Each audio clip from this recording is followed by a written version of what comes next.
सृष्टि की रचना। एक समय था जब चारों ओर अंधेरा ही अंधेरा था। सूर्य, चंद्रमा, ग्रह, नक्षत्र, तारे कुछ भी नहीं थे। न दिन था न रात। जल, वायु, अग्नि, पृथ्वी का कोई अस्तित्व नहीं था। उस समय केवल अनादि एवं अनंत एक ही सत्ता विद्यमान थी, जिसे भगवान शिव की सत्ता कहते हैं। एक बार भगवान शिव के मन में एक से अनेक होने की इच्छा प्रकट हुई। अपनी इस इच्छा को पूरी करने के लिए उनके मन में सृष्टि की रचना करने का विचार आया।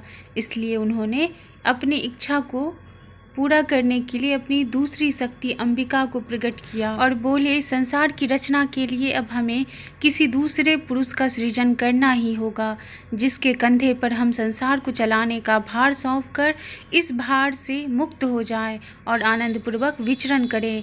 इतना कहकर भगवान शिव अंबिका के साथ एकाकार हो गए और बाएं अंग को 10वें हिस्से पर अमृत लगा दिया। तब एक अलौकिक पुरुष की उत्पत्ति हुई, जिसका सौंदर्य अनुपम था। उसके 4 हाथ थे, एक हाथ में शंख, दूसरे में चक्र, तीसरे में गदा तथा चौथे में पद्म सुशोभित था। इस अलौकिक पुरुष का भगवान शिव ने विष्णु का नाम देकर कठिन तपस्या करने की आज्ञा दी और कहा, हे पुत्र, सारे संसार को चलाने का भार मैं तुम्हें सौंपता हूँ। भगवान शिव की आज्ञा पाकर विष्णु जी कठिन तपस्या में लीन हो गए। कठिन तपस्या के प्रभाव से उनके शरीर से अनेक जलधाराएं निकली, जिससे सारा आकाश भर गया। कठिन तपस्या से थक जाने के कारण विष्णु उसी जल में सो गए। जल में सोने से कमल का एक फूल निकलकर प्रकाश में आया। भगवान शिव ने उस कमल के फूल पर उसी समय अपने दाहिने अंग से चतुर्मुख ब्रह्मा को प्रकट किया। ब्रह्मा जी बहुत समय तक उस कमल के नाल में भ्रमण करते रहे, अपने उत्पत्तिकर्ता को खोजते रहे, लेकिन उन्हें अपने उत्पत्तिकर्ता का कुछ पता नहीं चला। तभी अचानक आकाशवाणी हुई, जिसके अनुसार ब्रह्मा जी ने 12 वर्ष तक कठिन तपस्या की। 12 वर्ष की कठिन तपस्या के उपरांत विष्णु भगवान ने ब्रह्मा जी को दर्शन दिए। भगवान शिव की माया से विष्णु और ब्रह्मा के बीच बिना किसी कारण की बहस छिड़ गई। ब्रह्मा और विष्णु के बीच बहस चल ही रही थी कि उन दोनों के बीच एक अलौकिक अग्नि स्तंभ प्रकट हुआ। अग्नि स्तंभ के आदि और अंत का पता ब्रह्मा व विष्णु भी नहीं लगा सके। ब्रह्मा और विष्णु ने बहुत कोशिश की, किंतु असफल रहे। अंत में विष्णु ने हाथ जोड़कर प्रार्थना की कि हे महाप्रभु, हम प्रयास करके भी आपके स्वरूप को जानने में असफल रहे हैं। कृपया हमारे सामने प्रकट होने की कृपा कीजिए।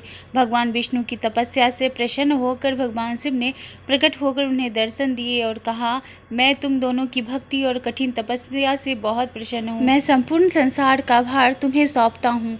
विष्णु जी संपूर्ण संसार के पालन करने का भार संभालेंगे। भगवान शिव ने इतना कहकर अपने हृदय के रुद्र को प्रकट करके उन्हें संसार का उत्तरदायित्व सौंप दिया और अंतर्ध्यान हो गए।